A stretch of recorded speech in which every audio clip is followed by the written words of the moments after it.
If you buy something from a Verge link, Vox Media may earn a commission. See our ethics statement, part of the Verge Guide to Working from Home.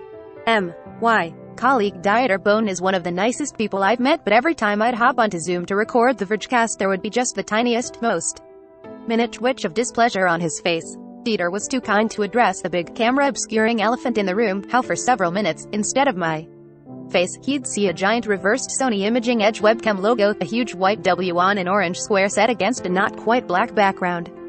Finally, after at least 4 months of the big W, he politely asked, "Alex, what's your address?" "Why?" "So I can send you an HDMI adapter." He said it with that unique Midwestern clip that says, "I am being very polite and gracious, but you should know I may also commit a murder in the near future."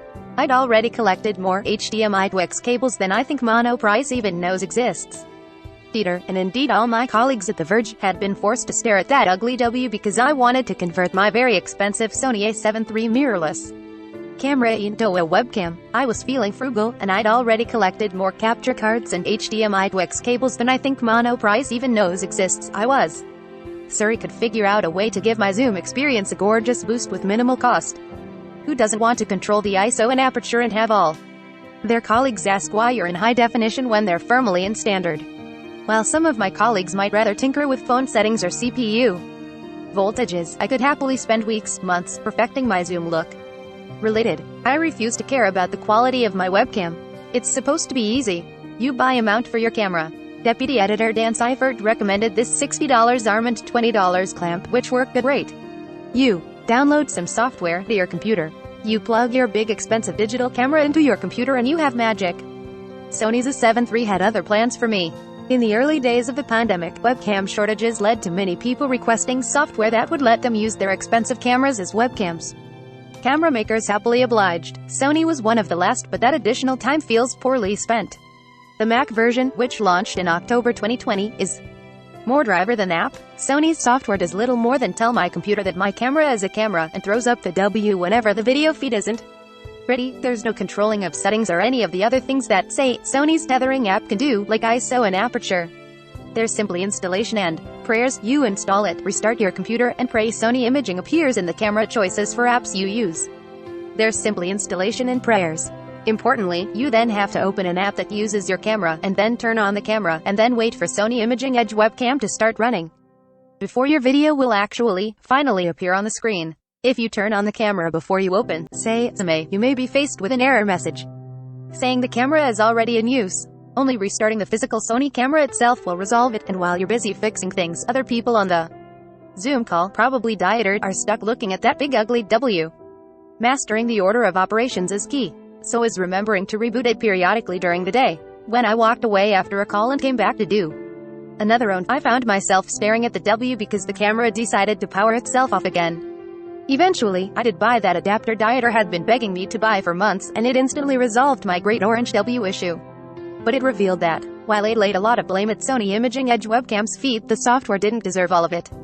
Those automatic shutdowns, with that big orange W glaring at me, I'd naturally assumed they were a software problem. But my coworkers and I soon learned it was a heating problem. The USB-powered dummy battery, $45.95, I used was overheating my entire camera, forcing it to shut down again and again. I'm now on a quest for an adapter that will not overheat my entire camera. But so far, I've already spent $80 on a stand, $46 on a battery pack, and $25 on an HDMI adapter. That's $151 I'd sunk into trying to cheaply turn my DSLR into a high-powered webcam. For the same price, I could have picked up a webcam from Newegg or Micro Center and avoided the shame of the W. And after spending all that money trying to have the very best fidelity webcam, that's when Opal launched the $300 Opal C1.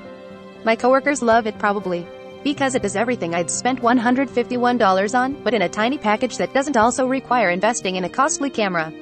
I try to be a savvy enough tech shopper that I rarely regret purchases, but reading Cameron Faulkner's review of the C1 while my expensive and not very reliable webcam literally loomed over me head gave me some powerful regret. Soon after, I edited Allison Johnson's piece about refusing to care about our webcam because she has no interest in tinkering with that part of her work setup. I wildly disagree with her. That's okay. She also likes Android phones. A big reason I spent so much time trying to perfect this setup was because it was something I wanted to tinker with. I wanted to be finicky and tweak things and produce the best image I could, even if it was only visible to Neeli, Dieter, and Andrew during a Vergecast recording on Zoom. I probably won't get the Opal C1 or even just a budget webcam at Micro Center.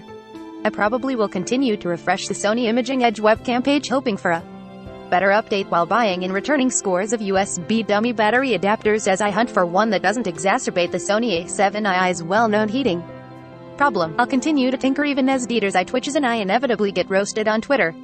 Trying to turn a real camera into a webcam will not be worth the money or time I've spent thus far and will probably continue to spend. But one day I will have that perfect video quality and a keen satisfaction with all the effort I've put into this relatively needless task. No one will acknowledge my webcam and I'll feel immense pride, and then I'll probably start working on my Zoom background. The Verge Guide to Working from Home.